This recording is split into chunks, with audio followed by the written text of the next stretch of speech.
Welcome to Sanc Live online, and happy Valentine's Day to you. I was given a Valentine's Day card this morning. It says, "Always be a superhero, Valentine," from Wonder Woman. And on the back it says, "To Daddy, love Hadley, my daughter." And it was awesome. We've all got different memories, baggage that come with Valentine's Day. Being alone on the day, being on a horrible date, or maybe we remember in junior high when everybody else got flowers or candy brought into the room and we didn't get anything. And the question I want to ask is this holiday and this concept of love, is this what Jesus meant when he boiled down the entire law and Old Testament, saying love is the core principle? Was he talking about cards and chocolates and romance? Or have we gotten it a little bit wrong in our culture?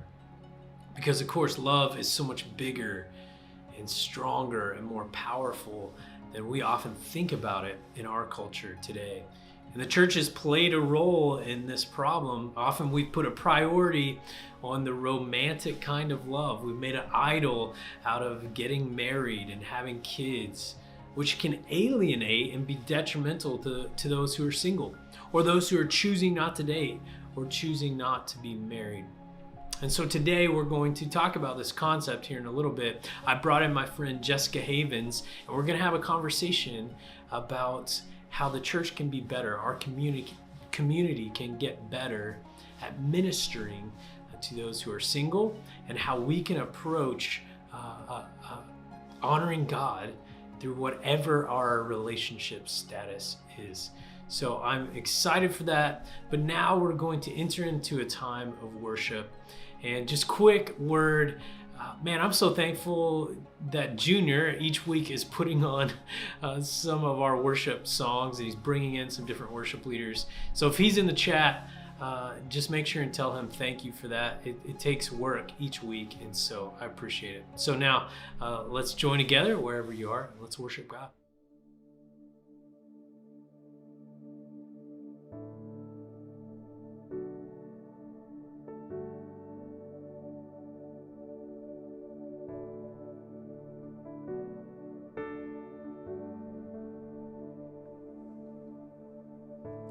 Can't go back to the beginning. Can't control what tomorrow will bring. But I know here in the middle is the place where you promised to be.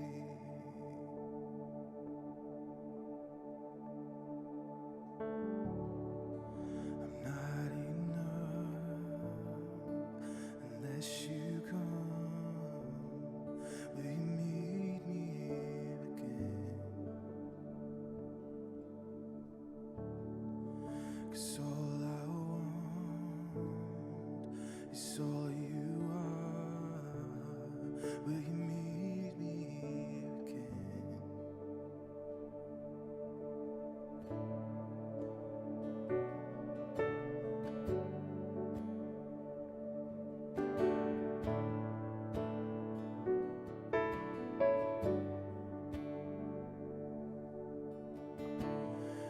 As I walk now through the valley, let your love rise above every fear, like a sun shaping the shadows. In my weakness, your glory appears.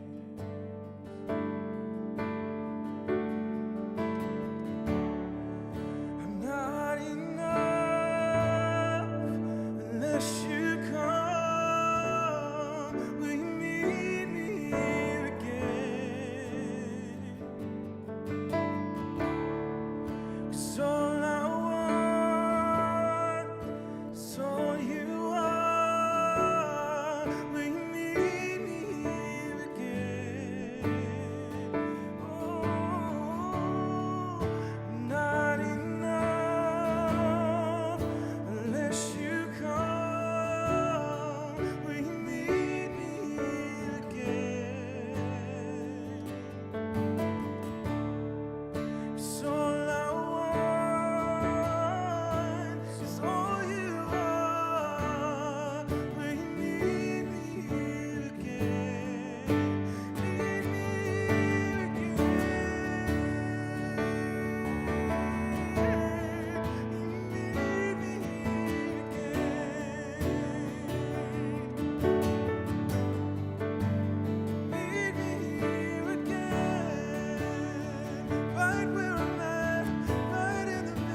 Before I spoke a word, you were singing over me.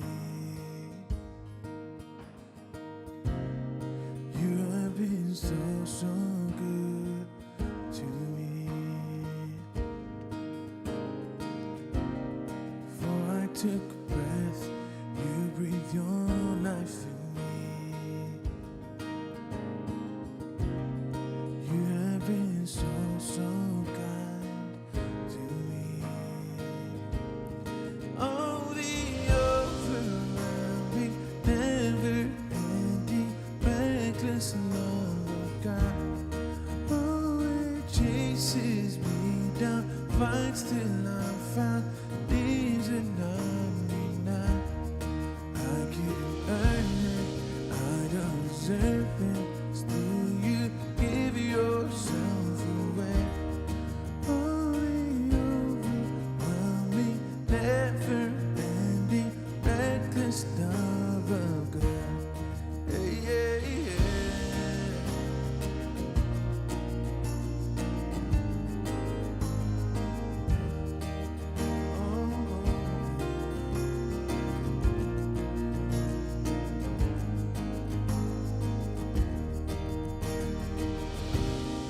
I was your fault, still your love fought for me. You have been so, so good to me. Oh, and I felt no worth, you paid it all for me. You have been so, so good to me.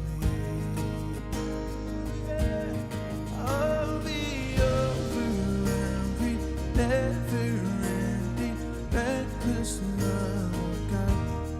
Oh, it chases me down, fights till I'm found, leaves in 99. I couldn't earn it, I don't deserve it.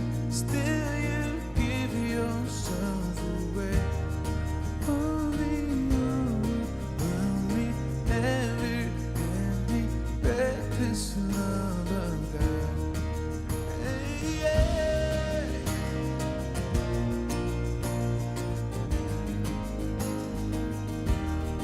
Oh,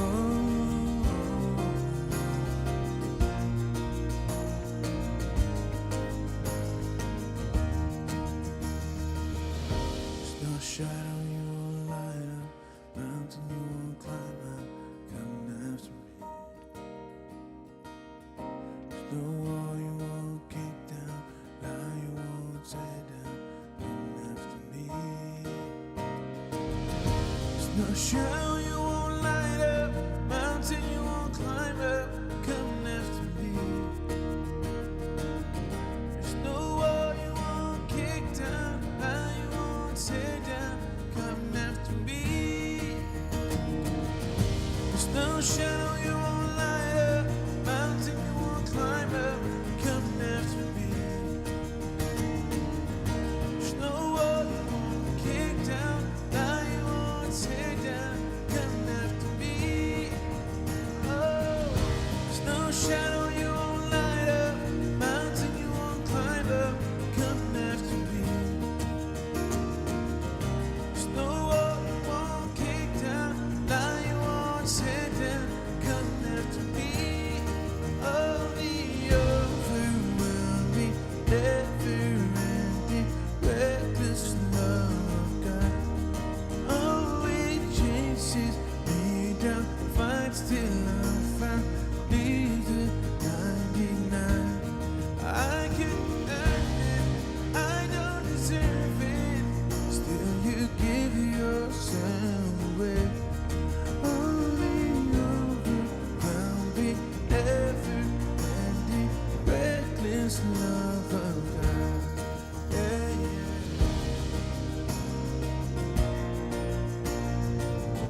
All right, everybody. So I have with us today a special guest, my good friend Jessica Haven. Some of you, many of you will have seen her at different Sanc events and videos. She was at our Christmas party that will forever live in infamy. I don't know. Hey, thanks for being with us, Jess. Thanks for having me. That Christmas one was so fun. So We should fun. do Christmas every month. Oh, yeah, our monthly It Christmas was service. great. That's a great Yeah. idea. Thanks. Perfect. Well, obviously, we are talking about this concept of love because it's Valentine's Day, and that's what our whole culture is thinking about. And the thing I really want to talk to you about, Jess, is about a month ago, I think it was, you started a conversation, a meeting with several of us on staff, and it was just so great. And I thought it was very helpful to think about this concept of how do we minister to every kind of person in our congregation. A lot of times the church can focus so much on marriage and almost like make an idol out of that, of like that's the goal somehow. And I just really appreciate you getting a lot of us in a room, well, a Zoom room, I should say, talking about this concept. And the conversation was just so good. Different people would speak into like just how they felt about how the church has treated people that are single or people that are divorced, or just all these different areas that we forget about. And so just thought it would be great to have you talk to our young adults, because many of them are single and they're thinking about the future and how they want to approach relationships. And then also, I want to talk about what did Christ mean when he talks about love is sort of the bigger picture. So the first thing I love just get your thoughts on a little bit about what we talked about as a group about a month ago is just this whole concept of in the church, like being single and like the awkwardness that can come from that. And it happens a lot with Sanc of like, you've got a friend group. I know this happened to tons of people, and then they meet somebody and all of a sudden they don't come to life group anymore. And then they're like, are we friends anymore? How do we hang out? And so just navigating our community, with these different areas. And so my first question, I guess, to start us off is like, why are you passionate about this topic and helping us to minister to people in the church who are single? Yeah, absolutely. I think it's interesting, working for the church, and we have these sermon series that are about relationships. And, that's great. I think, especially in this season, like caring for your relationships is super important. But it always seems to turn into that marriage is the main relationship that gets discussed. And I think people do a good job of trying to expand it enough, but it just doesn't always hit the mark. And and then we have these courses that people can do for married couples, and it's like, I was just like, where's the singles course? Like, how do we, like, there's so many of us and so much that we can be learning, and why aren't we like navigating that as a church? And so I think a lot of times that kind of stuff can make singles or people who just aren't married or whatever feel less than and just feel not valued. Yeah. By the church. And we spend so much time focusing on how to have healthy marriages. But in that, it starts with how to be a healthy individual, how to be a healthy single person. And so if Yes. we want healthy marriages, we have to have healthy single people, single individuals.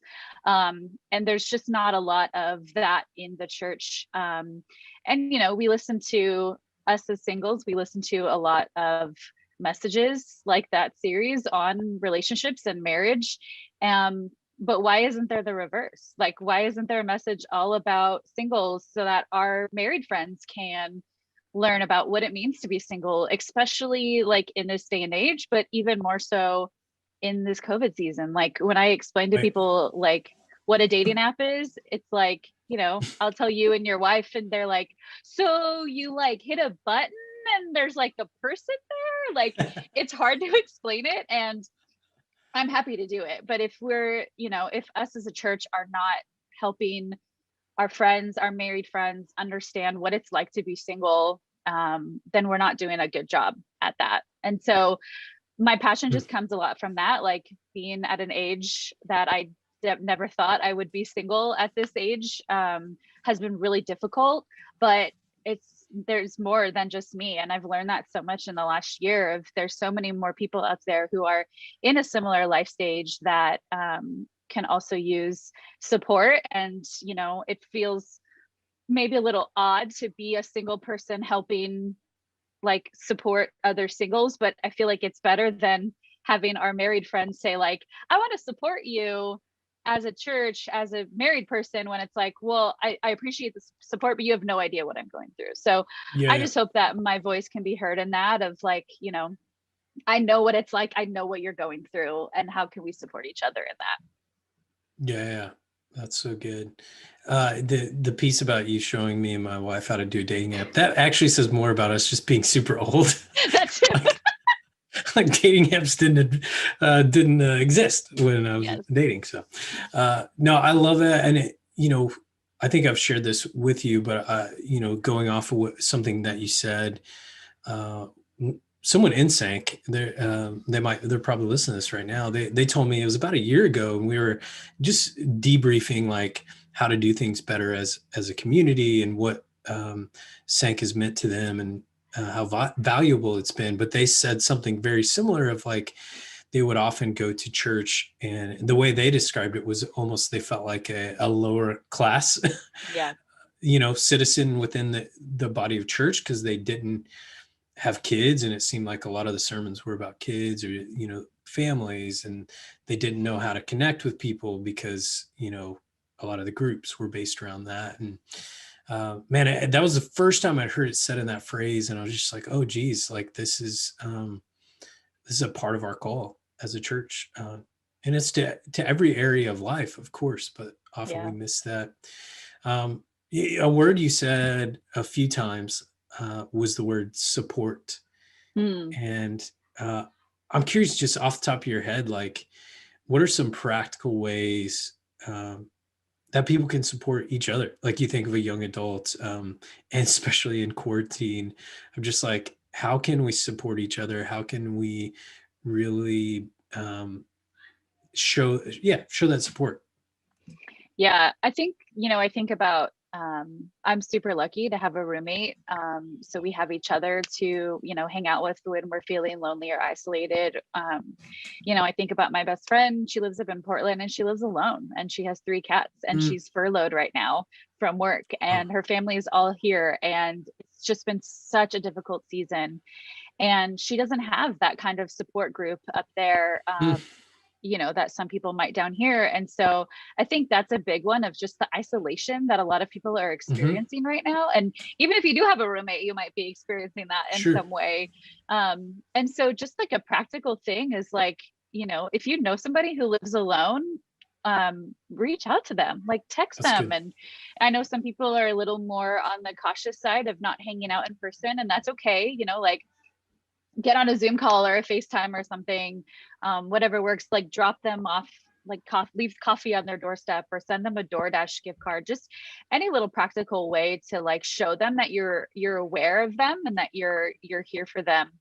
That's good. Especially as like a married person, being able to take time out of your day to to pay attention to somebody like means so much. Like I'll just keep using your wife as an example because she's one of my good friends, but she's at home with 3 kids. You're working. She's had a lot of health issues lately, and she still texts me and asks how I'm doing.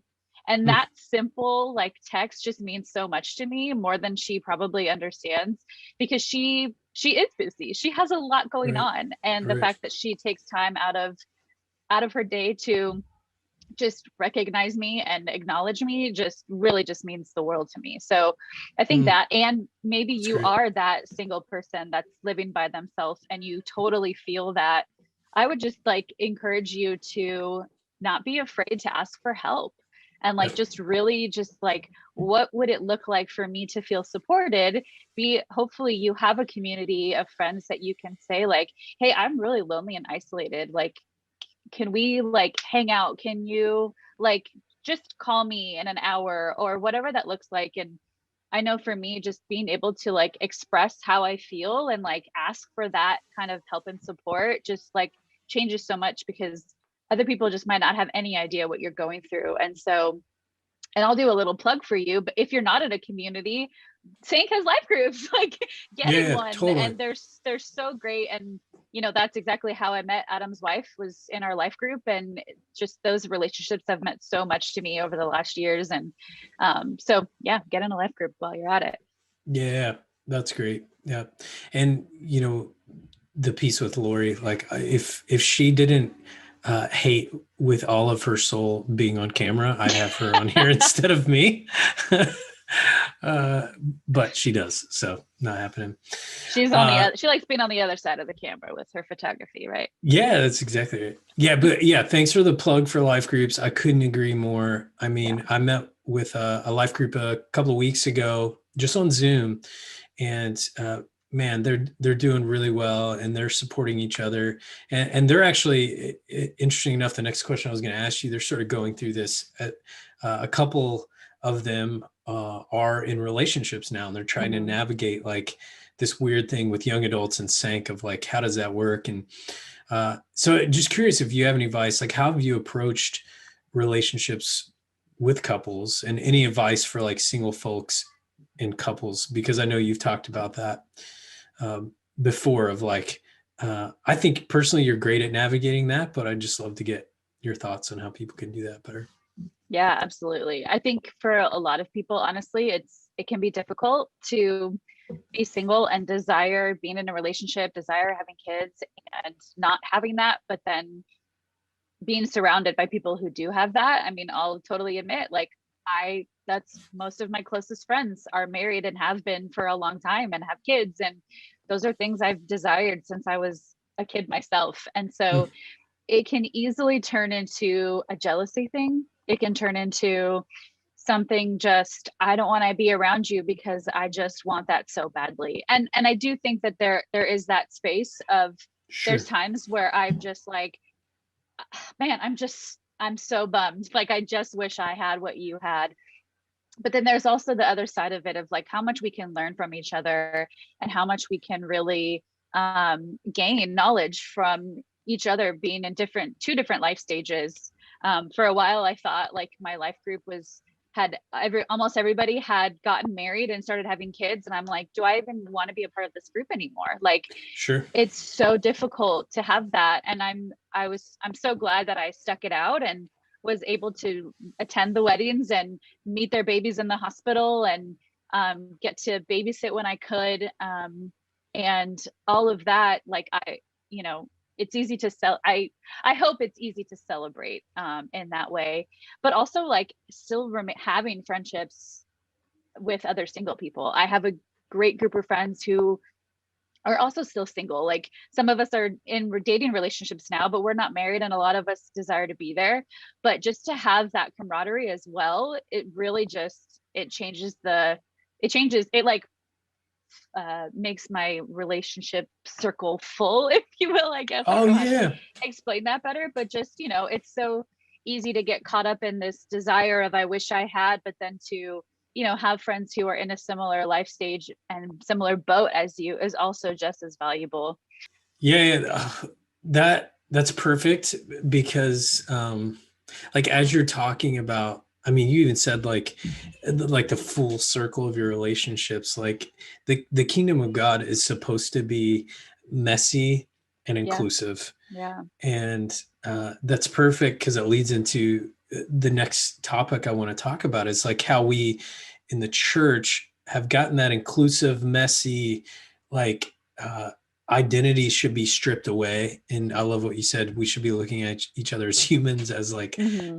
all children of God, but how often we've put a pedestal on certain identities in the case we're talking about, like marriage, and making an idol out of it, which is so weird because Jesus, the person we like are following, was never married and never Yeah. like Yeah. never even attempted that or pursued that.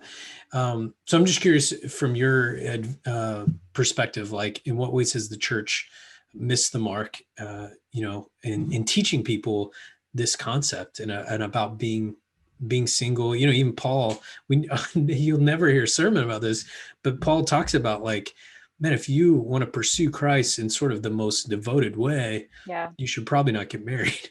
And we Yeah. usually skim over that. And we're like, no, this is the path to how to do things. So Yeah. yeah, any thoughts on that? Yeah, absolutely. I think a big thing that, I have felt, and that I've actually talked to friends about this, that a lot of times there's just, like you said, there's this pedestal of this is the point that you need to reach of marriage. Like, this marriage is the point where, okay, now you're married, so you're good in Christ. And I think a big thing is not everybody wants to be married. Like, That's right. it is something I desire. I desire to be married and have kids, but that's not the case for everybody. And I think a lot of people think that singleness is just a backup option, or the option that you have to take if because you haven't found anybody yet. But really, there's actually nothing wrong with just like being single and just being your own person. And like, you actually get, like Paul says, you actually get to focus on your relationship with God. And like, I think it took a while for me to get to a healthy place of that, of like, I actually have the opportunity where I can wake up in the morning and lay in bed for a half an hour and read my Bible, where Totally. most of my friends wake up to the sound of a screaming child and they don't get that opportunity. Yep. And so just to be able to do stuff like that is so important. And we so often just make it so like, once you reach this level, once you reach this milestone, that's when you become a great Christian, or that's when you become fulfilled. And I just think there's so much more to our identity of who we are. Like I said, about like just being a human, like we're just Yep. people. I think there's just so much of, like you said, like there's just so much of this like pedestal that we put marriage on, when so many single people can do so much more than anyone lets them believe that they can. I love that so much, because that's the core of finding our contentment in Christ. Is like, we do this in all areas. Like, when I get this job, when I finally get this much money, when I finally, get this amount of friends, all those kind of things. When I finally own my house, or I move to that place, Yep. or when I finally get in this relationship, then that's Yep. where I'll find contentment and peace Mm-hmm. and fulfillment. And it's like, no, that's the part of the good news of Jesus, is like, you are accepted exactly right now in this moment. And it goes back to what you said pretty early on, of just like finding our health right now. And then if we get into a relationship or wherever we go in life, it'll be that much better. But we Yeah. have to work on exactly where we are now. I love that. So final thing, like, any encouragement to our folks on how to find that fulfillment from God without Yeah. needing marriage or relationship or just anything that, like, society or culture tells us that we have to have. Yeah. Man, I wish I like could go back in time and tell myself this a lot sooner, Yeah. that it took me to get to this point. But like, man, just let God in, like it's so easy to, like you were just saying, like wait and wait and hope and hope. And those aren't bad things. But when you're not letting God into that, you're just doing it selfishly on your own. And so I think a lot of times, people are scared to fully like open up to God. And like, man, I'll full vulnerability here. I've spent so many nights crying myself to sleep Yeah. because I have this desire that I haven't gotten yet. And I give that to God. I get mad. I get frustrated. I get sad. I get angry. I get lonely. And I tell it all to Him. And it's sometimes Yeah. too, it's like that's scary, or it's like, well, he already knows my thoughts and he already knows That's how I right. feel. And I totally did that as well. But to really be able to express that, like, always makes me feel better, even though it doesn't change the situation. God did not put a spouse on my doorstep the next day after I first prayed that, obviously, because that was years ago and I'm still single here. But just the comfort of knowing that He's there and that He's with you and that He hears Yeah. you and that He Yep. comforts you. And I mean, the whole thing about Jesus is that He came to this earth to go through things so that He can then like say like, yeah, I've been there. Like, Jesus was lonely. There's scriptures that talk about that. Maybe Jesus was lonely because he didn't have a spouse. We don't know. But like you said at the beginning, he wasn't married. So like he actually understands that. And so when we keep that inside, it's just hiding away and it's just going to eat at us and eat at us. But when we actually give that to God, it's just so much different and it just like feels so much better. And, I think a lot of times, I've wanted to give up time and time again of like, give up in the sense of, I'm tired of praying about this. I'm Sure. tired of screaming at God, but also give up and like, I mean, I could just go find someone down the street and get married if I wanted to, but like, I'm Right, actually, right. not to sound confused or anything, but like, to actually hold up those Yeah, yeah. standards that like, Yep. work with God on your standards as well of like, these are the kinds of things that I want and desire in a relationship through Christ and like pray over those with him. But also just like, don't give up in praying for it. Like, don't give up. Like I said earlier, like I'm at an age that I never thought I would be single at this age. I would have thought that I had all the kids that I wanted at this point. But when I give that to God and I actually sit there and listen to his responses, he's like, I hear you. I'm here with you. You have to trust me. I have something better for your life and just let Mm. me do it. And it's, it's still there's parts of me where I'm like, okay, but can you just do it now? Like Sure, sure. I really appreciate that. But just to know his timing is perfect. And like I sometimes hate saying that because it's so cliche, but like Sure. God has shown time and time again in my life and other aspects of my life that timing is absolutely perfect. His timing is absolutely perfect. And that, he's there with me in all of it.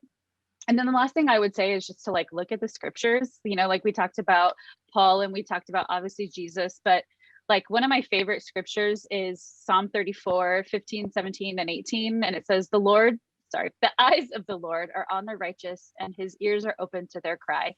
When the Mm. righteous cry for help, the Lord hears and rescues them from all their troubles. The Lord is near to the brokenhearted and saves the That's good. crushed in spirit. I actually have the chills right now. Like I read Yeah. that scripture all the time because it doesn't say like the eyes of the Lord are on the married. The eyes of the Lord are on the people who are in relationships. He says the eyes of the Lord are on the righteous. And you can be a single person and you can be righteous.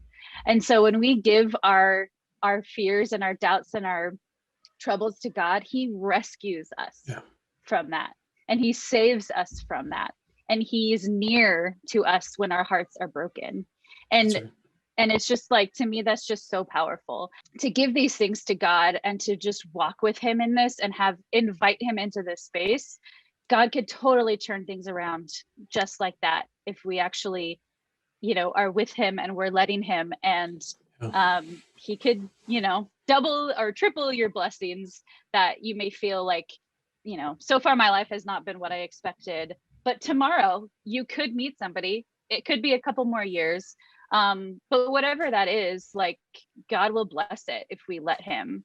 And even if you don't want to get married, that's great too. Like God will still bless Totally. your life. God will still hear your cries. You sure you're not a preacher, man? I love that. You get I fiery. feel like all of a sudden I keep telling you I'm never gonna preach for you, but I think I just did. Yeah, that counted.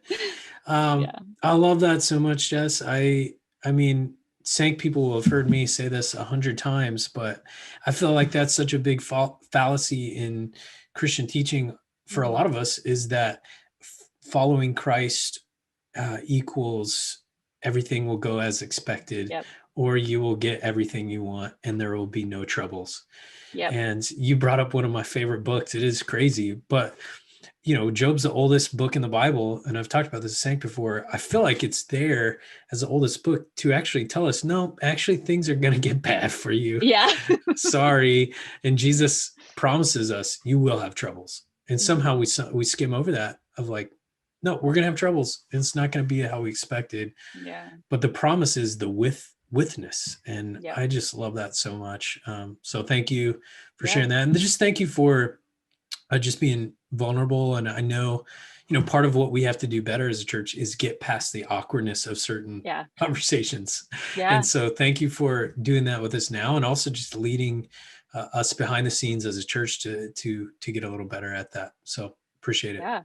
Thanks. I'm glad I could be here. When, that conversation you talked about at the beginning where we met with staff and kind of talked Yeah. about this, one of the titles of the, series or whatever we called it came up was called "Don't Be Awkward."